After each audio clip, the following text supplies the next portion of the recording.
अरे वो आदमी ने ईगल का घोंसला तोड़ा समझा विद अ हो और गोल्डन ईगल को पत्थर पे फेंक दिया। पर वो ईगल भागा नहीं, उसका अंदर से एक लाल पत्थर निकला, सीधा उसके पैरों में गिरा।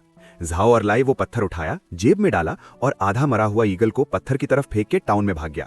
पॉन शॉप वाला वो पत्थर को कांपते हुए हाथ से पकड़ा और बोला, ये तो 100 साल पुराना ईगल का इनर कोर है, 3 बड़ा घर का कीमत। और बोला कि अगर उसको ईगल जीरो यानी विधर्ड ईगल मिला तो प्राइस 20 गुना बढ़ जाएगा भाई। झाओ और लाई का आंख लाल हो गया और वो हो लेके क्लिफ की तरफ भागा। वो पत्थर में ढूंढा तो गोल्डन ईगल छुपा हुआ था, दया मांग रहा था, मुझे छोड़ दे और तुझे अमीर बना दूंगा। झाओ और लाई हंसा और ईगल को मार दिया समझा।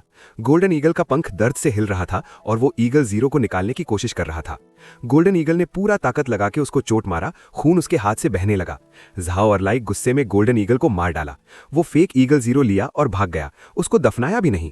3 दिन बाद ग्रैनी चेन पहाड़ पे जड़ी बूटी लेने गई तो उसको पत्थर में एक आवाज सुनाई दिया।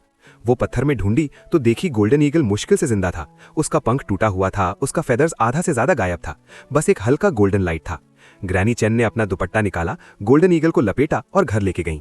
वो गर्म पानी गर्म की, जड़ी बूटी चबाई और ईगल का पंख पे लगाई और चावल का पॉरेज बनाई, उसको बैम्बू स्टिक से खिलाई। और रात को ठंडी से बचाने के लिए वो गोल्डन ईगल को अपना तकिया पे रखी, एक बच्चा की तरह। 7 दिन बाद गोल्डन ईगल जिंदा ही नहीं हुआ बल्कि नया फेदर्स भी उग गए, एक हल्का गोल्डन कलर से। ग्रैनी चेन उसको जिनलिंग यानी गोल्डन स्पिरिट नाम दी। एक दिन झाओ और लाई ग्रैनी चेन का घर से गुजरा तो देखा जिनलिंग यार्ड में था। वो दरवाजे को लात मारा और अंदर भागा, ये ईगल मेरा है। ग्रैनी चेन जिनलिंग को पीछे बचाई और बोली, तूने उसको आधा मार दिया और पत्थर में फेंक दिया, तुझे शर्म नहीं है उसको छीनने के लिए? झाओ और लाई ग्रैनी चेन को धक्का दिया, वो जमीन पे गिरी, उसका माथा से खून निकल रहा था। जिनलिंग तुरंत एक ट्री जितना बड़ा बन गया, उसका ईगल आंख ठंडे लाइट से चमक रहा था। झाओ और लाई इतना डर गया कि उसका पैर काम नहीं किया और वो भागने लगा। जिनलिंग पंखा से उसको लपेट लिया और जमीन पे फेंक दिया, फिर उसको ठंडी हवा से कपकपी लगाने लगा। झाओ और लाई उठ के दर्द से चिल्लाने लगा। थोड़ी दिन बाद गांव में बड़ा सूखा पड़ गया, खेत में दरार आ गए, नदी सूख गया और किसान का फसल सूख गया। गांव वाले रोज बारिश के लिए दुआ करते थे पर कुछ नहीं हुआ। झाओ और लाई जिसके पास सबसे ज्यादा खेत था, वो फसल को मरते हुए देख के घर पे बैठ के भगवान को गाली दे रहा था। ग्रैनी चेन जमीन को देख के इतनी चिंतित थी कि वो कुछ खा भी नहीं पा रही थी। जिनलिंग ग्रैनी का शोल्डर पे बैठा और हौले से नॉड किया, फिर वो नदी पे उसके पीछे गया। जिनलिंग स्काई तरफ देखा और जोर से चिल्लाया, फिर तुरंत बादल स्काई में आ गए। 3 दिन और 3 रात बारिश हुआ और सब खेत फिर से जिंदा हो गए। गांव वाले खुशी से चिल्लाए और बोले कि जिनलिंग एक मैजिकल क्रीचर है। बारिश के बाद जिनलिंग कमजोर से जमीन पे पड़ा रहा, उसका फेदर्स डल हो गए। ग्रैनी चेन उसको पकड़ी, उसका दिल टूट गया। जिनलिंग एक स्वेट स्टॉपिंग पर्ल यानी गर्मी रोकने वाला मोती निकाला एंड ग्रैनी चेन को बोला कि उसको गांव का बीच में जो पुराना लोकस ट्री है उसके नीचे दफना दे। ग्रैनी चेन ने वो मोती दफनाई और उस दिन से गांव में अच्छा मौसम होता था और कभी सूखा नहीं पड़ता था।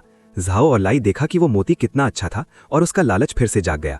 वो चुपके से आधा रात में वो मोती खोदने गया। जैसे ही वो खोदने लगा, जिनलिंग ट्री से जंप मार के उसको चोट मार के उसके रिस्ट पे कट कर दिया। गांव वाले ये आवाज सुने और उसको पकड़े, फिर जेल गया और वो कभी वापस नहीं आया। 3 साल बाद एक अजीब डिजीज गांव में आ गया। लोग कमजोर हो जाते थे और नहीं उठ पाते थे और डॉक्टर्स भी बच नहीं पा रहे थे। ग्रैनी चेन को भी वो डिजीज हो गया, अपना बेड में दर्द से करा रही थी। जिनलिंग बेड का पास लेता था और एक गोल्डन पिल निकालता। ग्रैनी चेन उसको मुंह में डाली और वो दर्द तुरंत गायब हो गया। ग्रैनी चेन वो गोल्डन पिल हर एक घर में डिस्ट्रीब्यूट की और जो पीड़ित हैं उन्हें भी खिलाई।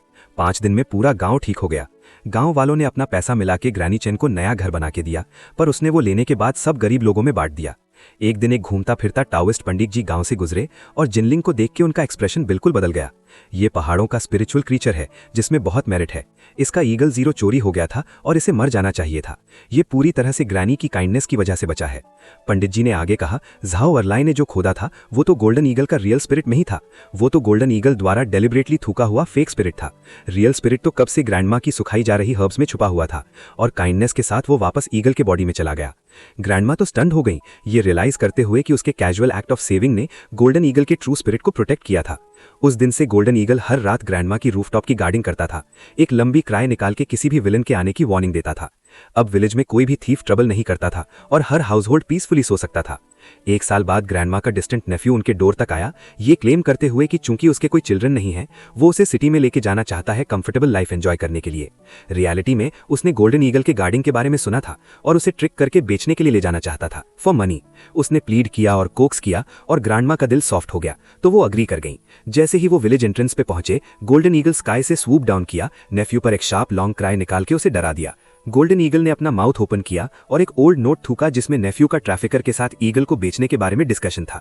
ईयर्स अगो नेफ्यू ने विलेज की स्काउटिंग की थी और गोल्डन ईगल राफ्टर्स में छुपा हुआ था। उसने सब कुछ ओवरहियर किया था। उसने सीक्रेटली वर्ड्स को रात को कॉपी किया और आज तक कीप किया। ग्रैंडमा को फाइनली नेफ्यू के ट्रू कलर्स दिखे और उसने उसे स्पॉट पे ही चेज अवे कर दिया। उसने गोल्डन ईगल को हग किया और क्राई किया, रियलाइजिंग कि ये स्पिरिट ईगल उसके रिलेटिव से ज्यादा समझती और प्रोटेक्ट करती है। लेटर जैसे जैसे ग्रैंडमा ओल्ड होती गई और चल नहीं पाती थी, गोल्डन ईगल एक हैंडसम यंग मैन में ट्रांसफॉर्म हो गया। वो हर दिन ग्रैंडमा की वेटिंग करता था, टी और वाटर लाता था, लॉन्ड्री और कुकिंग करता था, उसके बैक और लेग्स की मसाज करता था। वो विलेजर्स की फार्मिंग और हाउसेज रिपेयरिंग में भी हेल्प करता था। एक रियल सन से भी ज्यादा फिलियल। ग्रैंडमा 98 इयर्स तक जिंदा रही, पीसफुली विदाउट इलनेस और पेन पास अवे हो गई। यंग मैन ने ग्रैंडमा को ओल्ड लोकस्ट ट्री के नीचे बरी किया, ग्रेव पे 3 बार कॉटबाव किया, फिर फॉर्मली चियोंगयुन क्लिफ रिटर्न हो गया। तब से हर साल किंगमिंग फेस्टिवल के टाइम वो ग्रैंडमा की ग्रेव पे रिस्पेक्ट्स पे करने आता था, विलेजर्स की प्रॉब्लम सॉल्व करने में हेल्प करता था और एरिया की पीस को प्रोटेक्ट करता था। एक्सेसिव ग्रीड डिजास्टर लाती है। रेकलेसली प्रॉफिट सीकिंग खुद को और दूसरों को हार्म करता है। ट्रूली गुड डीड्स करना without expecting anything in return blessings लाएगा।